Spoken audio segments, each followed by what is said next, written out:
Well, I think it's important for rental companies to start recognizing the value of data and starting taking that to the next level. Because if you have a rental company, all the way from the rental company buying the machine of an OEM to them operating it, maintaining it, and disposing it again, there are benefits all the way around in this asset lifecycle that can be withdrawn or drawn from data insights.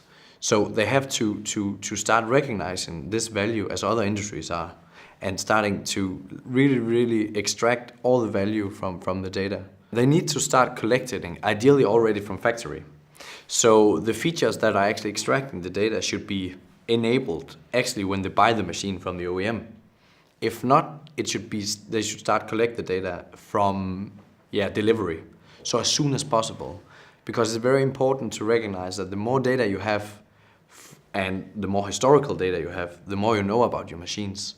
So the more you know when something is not going according to normal operation.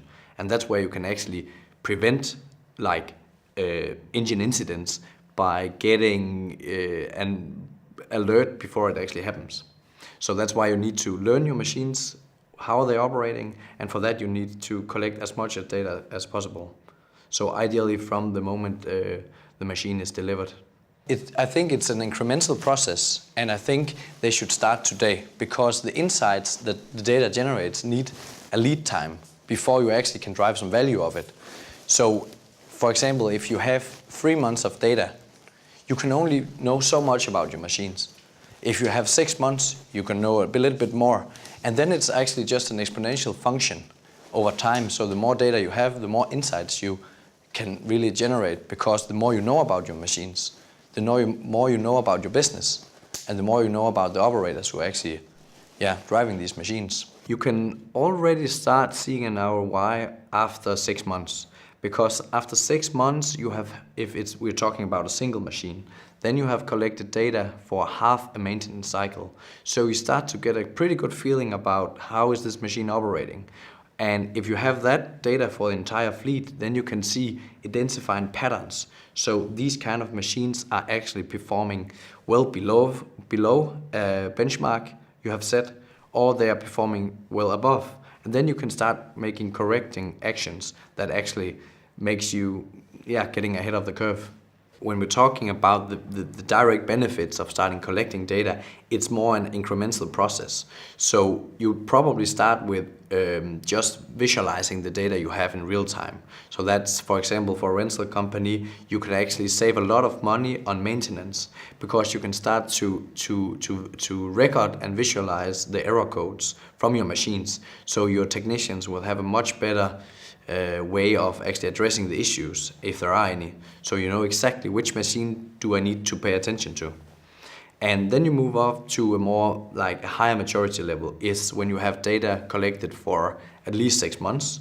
Then you can start asking, why did this failure happen? Why did we suddenly see an error with the hydraulics?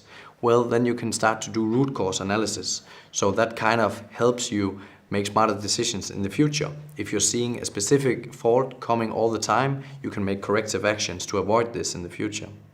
And when you move even to the highest level of this data maturity, then you can do predictions. So what we refer to in data science as predictive analytics. So you want to know, when are these errors going to happen?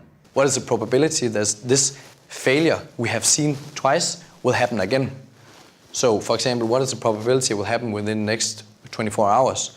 When that probability goes up below a certain threshold that we have learned from all the data we have gathered, then we know, okay, put an alarm in there and make a technician go and look and prevent it before it happens. It's basically just optimizing the whole total asset life cycle. From getting a higher residual market value when you actually sell the machines, having lower maintenance costs during operation, provide your customers with insights into how they optimize their fuel efficiency on the operation. So you could actually inform the operator in the machines, okay, now you're actually pushing the throttle too much, give it a notch down. Then your customers can actually save money as well. So it goes all the way around.